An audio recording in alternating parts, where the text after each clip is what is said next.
Alan is in Sutherland. Go ahead, Alan. No, I'm Alan Sutherland. I'm in Stonehaven, George. Alan Sutherland in Stonehaven. Go ahead, sir. Hi, George. I'm just thinking Brexit's been done now. Boris Johnson's got a huge majority in Parliament. 1 million people in Scotland voted for Brexit. And yet he's still the bogeyman that Nicola Sturgeon threatens us all with for Scottish independence as to a big reason why we should be out of the UK. I'm just wondering what you think Boris Johnson can do to get himself and his government and the UK more popular in Scotland.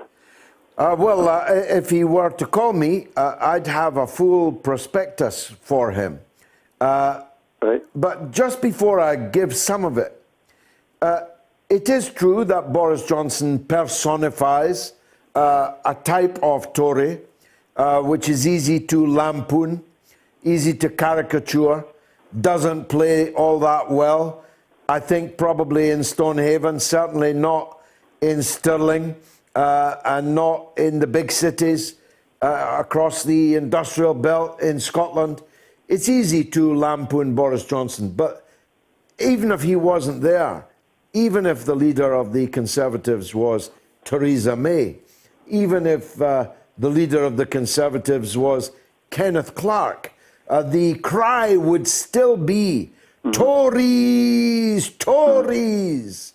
They have so discovered in the SNP that you can make Tory a synonym for Westminster, and you can make Westminster a synonym for the English. Because that's really what the SNP are about. They wouldn't care if the Tories were led by St. Francis of Assisi. They wouldn't care if Labour was led, and it was led, by Jeremy Corbyn, who supported many of the policies they claim also to support. It didn't make them any less determined to break this country up along the middle, to sever it one from another, to make Jerry Marsden, God rest his soul, a foreigner in Liverpool. It wouldn't actually matter, is what I'm saying, who the leaders of the parties at Westminster were. But Britain needs to be made more popular. I hate Boris Johnson. I despise Boris Johnson. I've spent my whole life fighting against the Tories, but I don't hate Britain. The Tories are for Christmas. Separation is for life, forever, can never be undone. So the values, the history, the common culture, the common economic interest shared in this small island is what has to be popularized. And we could start by not allowing taxpayers' money to be sent to London, from London to Edinburgh, and hoarded in Edinburgh for some future purpose, nefarious or otherwise. We could start by insisting that money destined for small business in Scotland as relief from the coronavirus is given directly to the business. And if the Scottish administration won't do it, the Treasury in London should do it directly.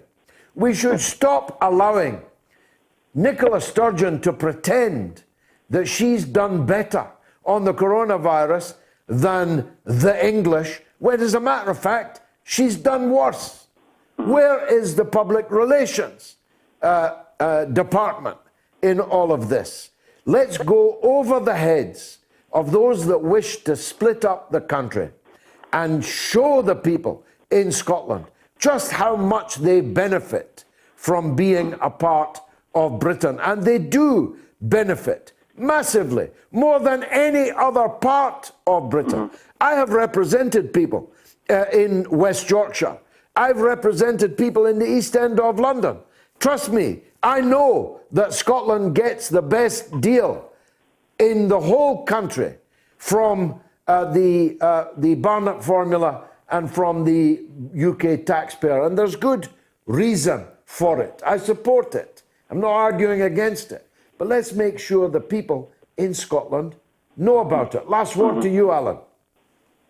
Well, I was going to say, George, I think hopefully they've started that. I don't know if you've read that they're talking about giving £100 million to regenerate the fishing industry in Scotland directly to the fishermen. They're going to bypass Holyrood. Excellent. And I think if they did more than that, maybe you had a convoy of trucks delivering the vaccines to Scotland, saying a present from the UK to Scotland or something like that, publicise the fact that these drugs are coming from elsewhere into Scotland. I think you're right. I think they should be doing more of that, and then saying why they're doing it. And they're coming. Where's the vaccine coming from? It's coming from Oxford University, that they want to make a foreign country. They want to make Oxford University a foreign university. Yeah. We have to highlight the ludicrousness of all of this. They want to go into the EU while the rest of the UK has left it, necessitating the hardest of borders between Scotland and England, when Scotland sells 65% of its trade to England and Wales and the rest of the United Kingdom. We need to get busy on this, Alan. Now, I've seen your stuff. You're good. And I'm not bad at it either. But it's time that the government, along in Whitehall, got off their backsides and got busy. Thanks for the call.